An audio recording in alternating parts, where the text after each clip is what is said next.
Hello everyone. तो चलिए आज हम एक ऐसे टॉपिक पे बात करते हैं जिस पे हम सालों साल बस बातें ही कर रहे हैं। पहली बार निर्भया रेप केस सामने आया तब हम बच्चे थे। सारे टीवी चैनलों में, सारे अखबारों में बस इसी केस की डिस्कशंस थी। किसी ने उसका असली नाम नहीं लिया था। कहीं उसको दामिनी बोला गया, कहीं निर्भया, कहीं अमानत। पर उसका असली नाम था ज्योति सिंह, एक 23 साल की बच्ची जो फिजियोथेरेपी पढ़ रही थी। इसके बाद ना सिर्फ बच्चे बल्कि बड़े भी अपनी सुरक्षा को लेकर सवाल उठाने लगे कि आखिर एक कैसे समाज में जी रहे हैं हम। पर समस्या के जड़ तक जाने के बजाय समाज ने लड़कियों पर ज्यादा पाबंदियां लगानी स्टार्ट कर दी कि कैसे कपड़े पहनने चाहिए। ज्योति ने क्या पहना था, इतनी रात को वो क्या कर रही थी बाहर। लड़कों को मॉरल वैल्यूज और सोशल बिहेवियर सिखाने के बजाय हम लड़कियों को कंट्रोल करने में लग गए। वो वक्त एक ऐसा वक्त हो सकता था जब हम लड़कों को सिखाते क्या एक्सेप्टेबल है और क्या नहीं, क्या रेस्पॉन्सिबिलिटीज है। पर ऐसा हुआ नहीं। आज निर्भया केस को सालों बीत गए हैं और कोलकाता में एक सिमिलर केस मिला हमें, 31 ईयर की एक डॉक्टर की। निर्भया केस में निर्भया 23 साल की थी। आज हम 23 साल के हैं, पर जिनका हाल ही में रेप हुआ वो 31 ईयर्स की थी। तो सवाल अभी भी वही है, क्या लड़कियां सेफ है? और 10 साल बाद क्या वो सेफ होंगी? अच्छा चलो अपनी बात छोड़ भी दे, हम तो डर डर के वैसे भी जी लिए। मान लो 31 ईयर्स तक शादी हो गई, गोद में एक बच्चा है।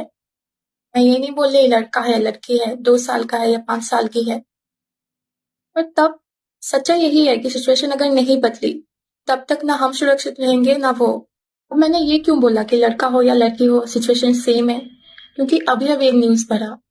उसमें बताया गया है एक आदमी ने 2008 से 2013 के बीच 31 बच्चों का अगवा किया, उनका असॉल्ट किया, उनका मर्डर किया।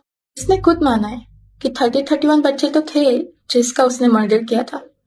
पर क्योंकि पुलिस को सारे बच्चों की लाशें नहीं मिली तो उसको फांसी की सजा नहीं हो पाई, उसको उम्र कैद की सजा हुई। एक ऐसा सिस्टम जहां गवर्नमेंट खुद के खिलाफ प्रोटेस्ट कर रही है, जहां 17 साल के रेपिस्ट को सजा नहीं मिली थी क्योंकि वो नाबालिग था। ऐसे सिस्टम पे भरोसा करके चुपचाप बैठ जाना क्या सही है? चलो भरोसा तो हम कर भी लेंगे, पर यह क्या हमारी भी जिम्मेदारी नहीं कि हम खुद आगे आए और एक बदलाव लाए? निर्भया का जो नाबालिग रेपिस्ट था उसने निर्भया को सबसे ज्यादा टॉर्चर किया था। निर्भया की मां ने एक इंटरव्यू में बोला है कि मेरी बच्ची जिंदा थी, 10 दिन जिंदा थी, पर मैं उसे एक बूंद पानी तक नहीं पिला पाई। एक छोटी सी भी इंजरी आती है तो मम्मी कितना परेशान हो जाती है। निर्भया की माँ का सोचो, उनकी बच्ची उनके सामने तड़प रही है, 10 दिन की, एक बूंद पानी पिला दो मम्मी, एक बूंद। लेकिन उसका इंटरनल ऑर्गन सिस्टम इतना बुरी तरह से डैमेज किया हुआ है कि एक बूंद पानी तक नहीं पिला सकते। सोचो उनकी कैसी हालत हुई होगी। 15 साल का रेपिस्ट बस 4 महीने छोटा था 18 साल का होने में, पर उसे बस 3 साल की सजा हुई। जहां उसे सजा हुई वो उसके लिए घर जैसा था। उसके पास उससे पहले ना प्रॉपर हाउस था, ना खाने का कुछ प्रॉपर सिस्टम। तो उसने कोर्ट से अपील की तो उसकी सजा बढ़ाई जाए। पर यहाँ क्वेश्चन यह है कि अगर क्रिमिनल खुद अपील कर रहा है कि मेरी सजा बढ़ाई जाए तो क्या वह सजा थी उसके लिए? अभी कोलकाता केस में भी लोग ये क्लेम कर रहे हैं कि सबूतों को मिटाने की कोशिश की जा रही है। अब ना तो वो विक्टिम जिंदा है जो खुद के लिए बोल पाए।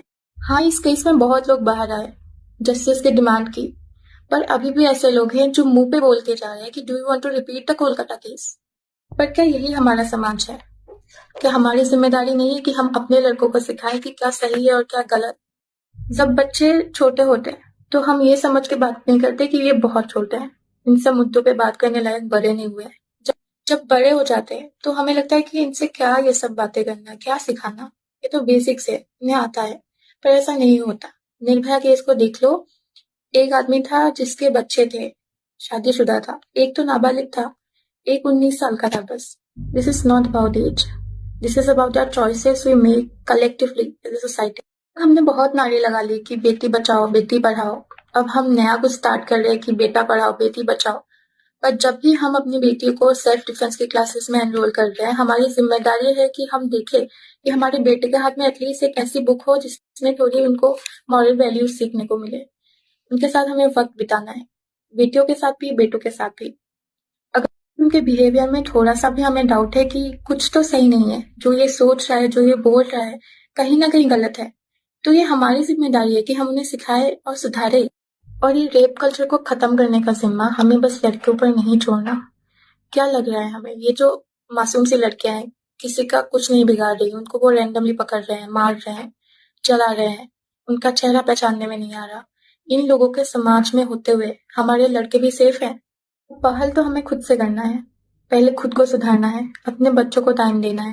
क्योंकि किसी भी क्लास से बिलोंग करते हो, अगर बच्चों को हम प्रॉपर टाइम नहीं दे रहे हैं, तो उनके एंटी सोशल होने की पॉसिबिलिटीज बहुत बढ़ जाती है। और दूसरी बात, हमें विक्टिम्स को शेम करना बंद करना होगा। We need to bring a change by supporting victims, promoting gender equality and engaging guys and men in conversations. अब आज के दौर में हम सबने मान लिया है कि बच्चा घर में भी सेफ नहीं है, अपनों के बीच भी।